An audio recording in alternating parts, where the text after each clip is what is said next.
There you go, another tree felled to keep the people happy.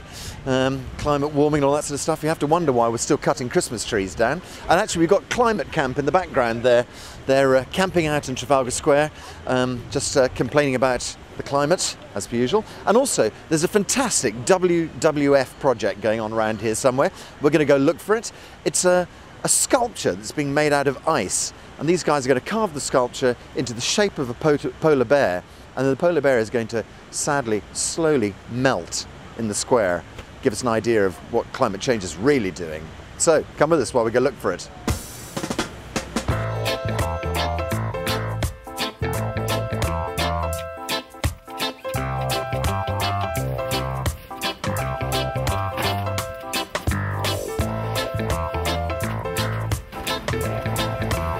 I'm Colin Buckfield, I'm Head of Campaigns at WWF, and as you can probably see behind me, we've got a giant ice polar bear here in Trafalgar Square. And it's actually life-size. That's the size of an adult male polar bear. It's about 1.8 metres high, 1.8 metres long, sorry. And the idea is to demonstrate during the time we've got the Copenhagen climate talks going on, we're going to have the polar bear here gradually melting, of course, over the course of, we don't know, somewhere between 8 and 10 days, to leave a bronze skeleton. And we're illustrating the impact that we're having on the Arctic sea ice, which is obviously the polar bear's main habitat and its hunting grounds and the area that it needs for survival, which is, of course, being dramatically impacted by climate change at the moment. So, I mean, do we have figures on, are we losing polar bears at a rate of knots, or what is going on?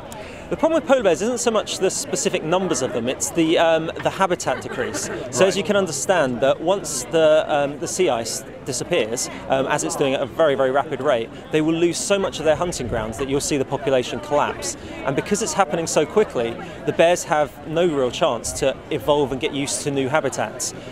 If climate changed over hundreds of thousands of years, animals will gradually adapt to new things, but this change is happening over 15, 20 years' time. It's too dramatic, and they won't be able to find other places to live and other mechanisms for hunting. So the impact will be quite quick and quite extreme on the polar bear numbers.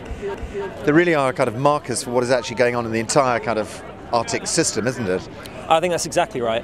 The Arctic's actually warming about twice as fast as the rest of the world, because of its location on the globe, but it's a real indicator of what's happening everywhere. We've so far raised global temperatures by about 0.7 degrees since the Industrial Revolution, and it's widely accepted really by scientists that once we get over about 2 degrees, you'll start to see catastrophic decline in ecosystems, and losing perhaps up to about 30% of species on the planet. So it's going to be pretty dramatic, and polar bears are really at, I suppose, the cutting edge, I suppose, the first stages of the impact of that.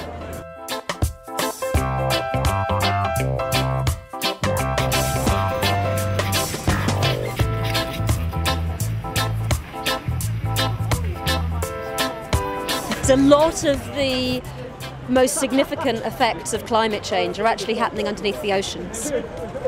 At the moment, the sea is absorbing carbon dioxide, but it's also becoming more acidic, and the warming is leading to significant damage to marine habitats. But we're also looking at, with the polar ice melting, we're looking at rising sea level.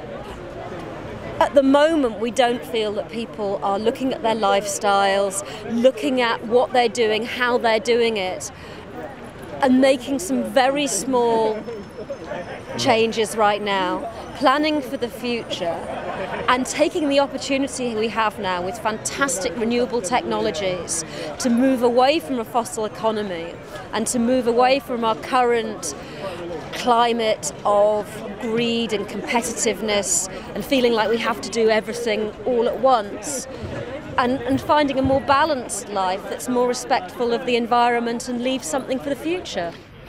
1, 2, 3, there! I'm Duncan Hamilton, and I'm an ice sculptor, and Mark Corrith, who conceived this sculpture, because inside we've got a bronze of the skeleton of a polar bear, and the whole idea is that as the bear starts to melt, we've got a beautiful bear now, as you can see, but as he starts to melt, he starts to reveal the skeleton, and that's a very strong image to to tell with our sculpture. So I was responsible, but not just for the sculpting, but also for the making of the ice. And I've been 5 weeks making this block of ice. Roughly it's 4 meters by 1.5 by 2 meters high, and that adds up to 9 tons. We made one for Copenhagen, which we sculpted last week, and is still there, and it's still melting, I might add.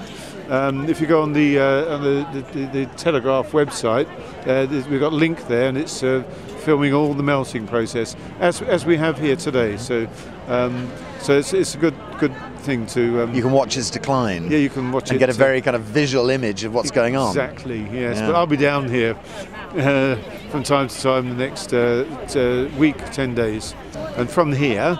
In the middle of January, we're going off to Quebec in Canada, and we're going to sculpt another one. Fantastic. And that's going to end up at the Olympics. Wow. Yeah, so it's going to be sculpting it in Canada, in Quebec, and it's then going on a train.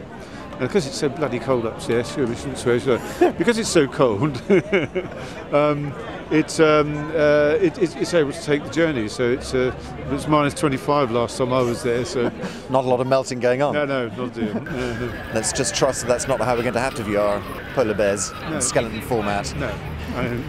And hopefully this is going to sort that out. Yeah, I hope so too. Thanks for talking to Positive TV. Right. Okay, cheers. Thanks a lot. Thanks. Bye-bye. Okay, global warming naysayers.